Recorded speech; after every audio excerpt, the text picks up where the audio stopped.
Hello students, today we will revise what we have studied in the last week, right? We were studying about reproduction. All the living beings reproduce their offsprings. I am going to show you one CRL to show you why reproduction is essential in living beings. We know that many biological processes like respiration and nutrition are essential for living beings to survive. Reproduction is the biological process by which new organisms are produced by their parents. These new organisms are called offspring. Reproduction is essential to maintain life on Earth. What would happen if living organisms did not reproduce? Do you think so many plants and animals would exist if they did not reproduce? For example, the lifespan of a butterfly is about 12 months. This means one butterfly can only live up to a year. If butterflies did not reproduce, new butterflies would not have been born, and there would be no butterflies on our planet after a point in time. All living organisms have the ability to reproduce. This ability is important for the continuity of life on Earth. Dogs also reproduce. They give birth to puppies that later grow on to become adult dogs. Cows give birth to calves, which grow up to become adult cows. Hens lay eggs, which hatch to produce chicks. These chicks then grow up to be hens. Even microorganisms such as bacteria and algae go through the cycle of reproduction to produce more microorganisms. We exist on this planet because humans have reproduced generation after generation. It is because of reproduction that we have a wonderful and diverse ecosystem of living beings around us. Otherwise, life as we know it would not exist. Students, in this CRL we will see how many kinds of reproductions are there.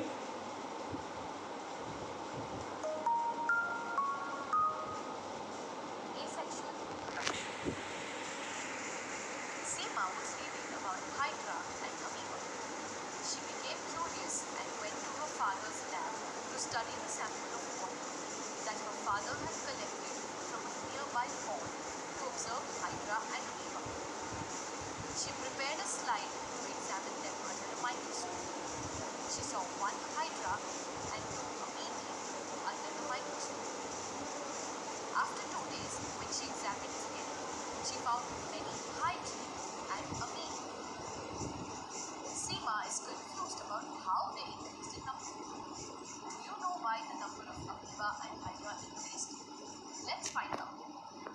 We have already learned that a few plants like potatoes and roses reproduce asexually. Similarly, there are smaller animals and microorganisms that can reproduce asexually. In asexual reproduction, organisms do not need two parents to reproduce. A single parent can produce an offspring. There are two types of asexual reproduction: budding and binary fission. Now, let's understand both of these processes with the help of Hydra and Amoeba. Hydra undergoes budding, whereas Amoeba undergoes binary fission. Let's start with budding in Hydra.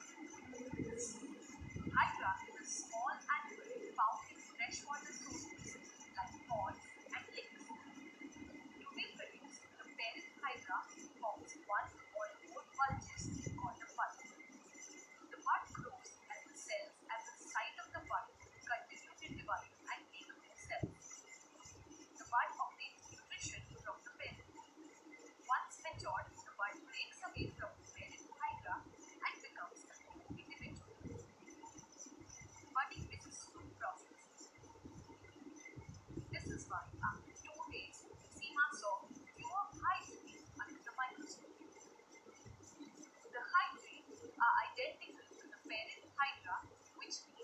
They are just copies of the parent hydra and they have the same genetic information as the parent hydra. Like hydra, jellyfish also reproduce budding. Let us now see binary fission in amoeba. Amoebae are unicellular organisms that also live in freshwater sources. To reproduce by binary fission, first the nucleus of an amoeba divides into two nuclei. Then the cytoplasm splits, forming two identical amoebae. Binary fission is quicker than one. This is why after 2 days, Seema saw many amoebae under the microscope.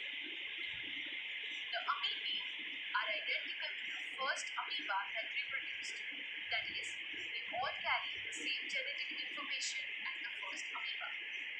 Like amoebae, unicellular organisms like bacteria also reproduce very quickly through binary fission. So now Seema knows why she found so many hydra and amoebae in the water after 2 days. This is because of the two types of asexual reproduction in organisms, budding and binary fission. In this CRL, we will study how the sexual reproduction takes place. In sexual reproduction, an offspring is produced from two parents, a male and a female.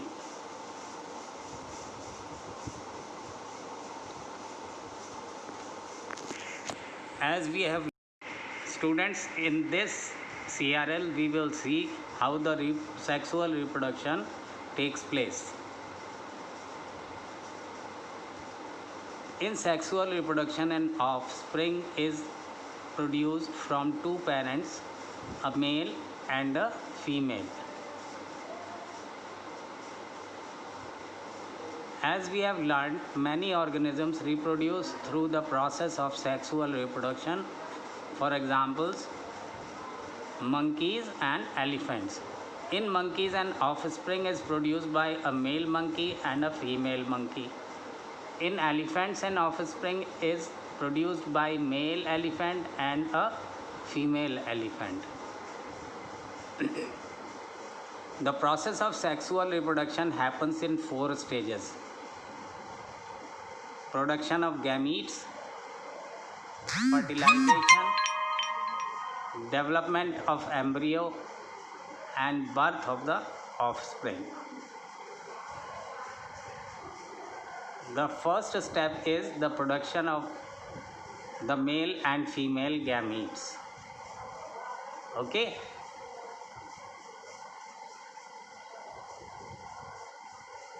So, how the production of gametes takes place? Gametes are the reproductive cells of an organism. They are produced in the reproductive organs. Here you can see human male reproductive organs, and in this diagram you can see human female reproductive organs. The male gamete is the reproductive cell produced by the male parent, and it is known as a sperm. It looks like that, right? It is the diagram of a male gamete or sperm. The female gamete is the reproductive cell produced by female parent. It is known as ovum. Its plural is ova. Here is the diagram of female gamete, that is ovum.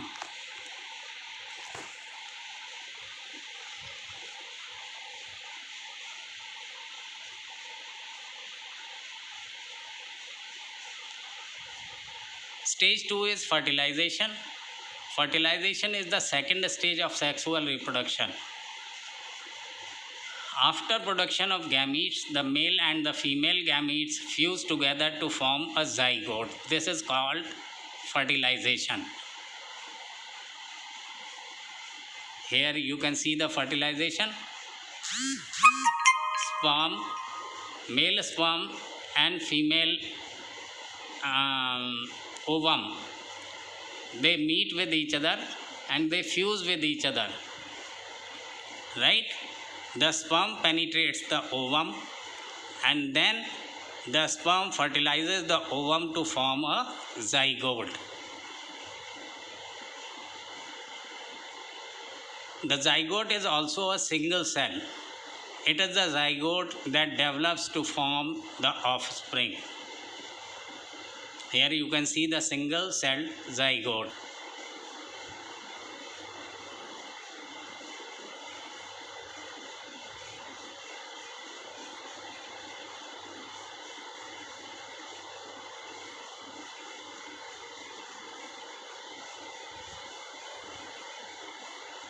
So what we have learnt, in sexual reproduction, an offspring is produced by two parents, a male and a female. Sexual reproduction takes place in plants as well as in animals. There are 4 stages of sexual reproduction: production of gametes, fertilization, development of embryo, and the birth of the offspring. The production of the male and female gametes takes place in the male and the female reproductive systems respectively. Students, in this CRL we are going to see how the development of an embryo takes place. The third stage of sexual reproduction is the development of the embryo. After fertilization, the single-celled zygote multiplies into form more cells and becomes a ball of cells. This developing ball of cells is called an embryo.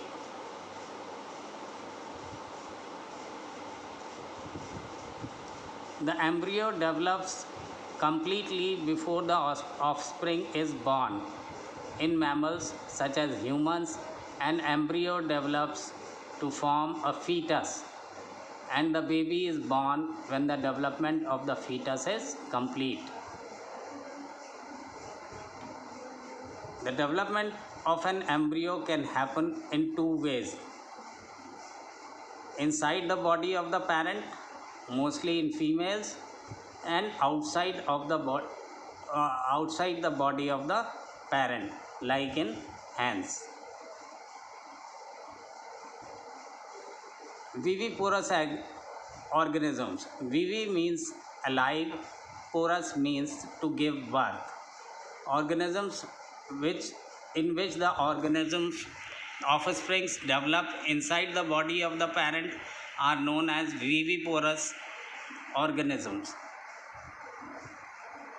These organisms give birth to their offsprings. Examples of viviporous organisms are cats, monkeys, and dogs.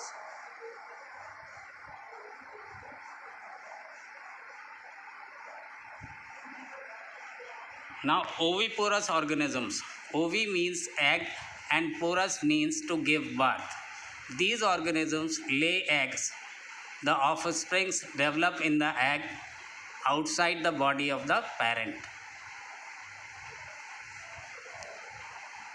These organisms can lay fertilized or unfertilized eggs outside their bodies.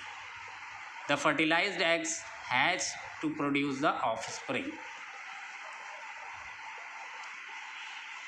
Examples of oviparous organisms: frogs and fish.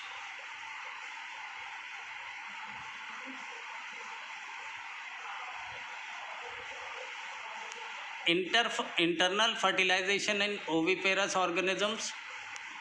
The egg is fertilized by the sperm inside the body of the organism. The fertilized egg is laid outside the body of the parent where it develops further. Examples are hens, butterflies, and lizards. External fertilization in oviparous organisms.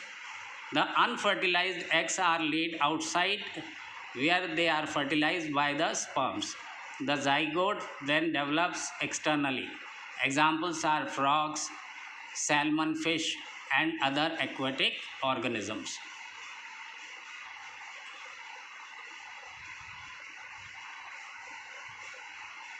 Duration of the development of the embryo. The duration of the development of an embryo differs in organisms. It takes 9 months in humans and it takes 2 months in dogs. The duration of the development of an embryo differs in organisms. It takes 3 weeks in hens and it takes 12 weeks in frogs. So what we conclude? Viviparous organisms and oviparous organisms. The viviparous organisms, the offsprings develop inside the body. In oviparous organisms, the offsprings develop outside the body. In viviparous organisms, vivi means alive, parous means to give birth. Ovi means egg, parous means to give birth. Viviparous organisms undergo only internal fertilization. Oviparous organisms undergo internal or external fertilizations. Examples of viviparous organisms are humans, dogs, cats, and whales. Examples of oviparous organisms are fish, frogs, and hens. Friends, in this CRL we are going to understand about metamorphosis. In some organisms, the offsprings look very different from the parent when it is born or hatched. For example, frogs, silkworms, and butterflies look very different in their initial or larval forms. These organisms undergo metamorphosis.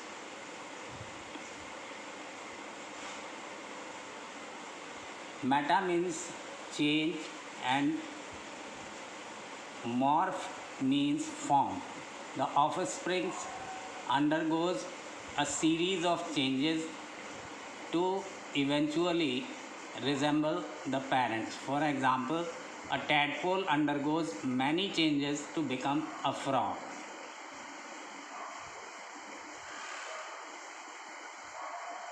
So let us study about the life cycle of a frog. Metamorphosis happens in frogs. So let us see the life cycle of a frog. Stage 1. Eggs are laid by the female and fertilized by the male gametes externally in the water. The zygote cell divides and develops into the embryo. Stage 2. The fertilized eggs hatches to produce tadpole. It is also known as larva. It has gills, mouth, and a tail. It feeds on vegetation. It develops into a froglet.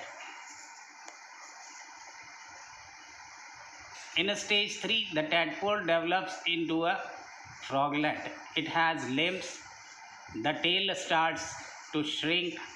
Lungs start to form. In stage 4, adult frog develops after 12 weeks. It breathes through lungs. It has 4 limbs. Here is the complete life cycle of a frog. Frog lays eggs. Eggs are hatched. After hatching, the tadpole takes birth. It grows into a froglet, and froglet within 12 weeks turns into an adult frog. So let us summarize. The last stage of the process of sexual reproduction is the birth of the offspring. In viviparous organisms, the mother gives birth to the offspring In oviparous organisms, the egg hatches to produce the offsprings. Some offsprings do not resemble their parents at the time of the birth. For example, in organisms like butterflies and frogs, the offsprings look very different from the parents and undergo a series of changes to eventually resemble to them. The series of changes is known as metamorphosis. Thank you. Have a happy learning.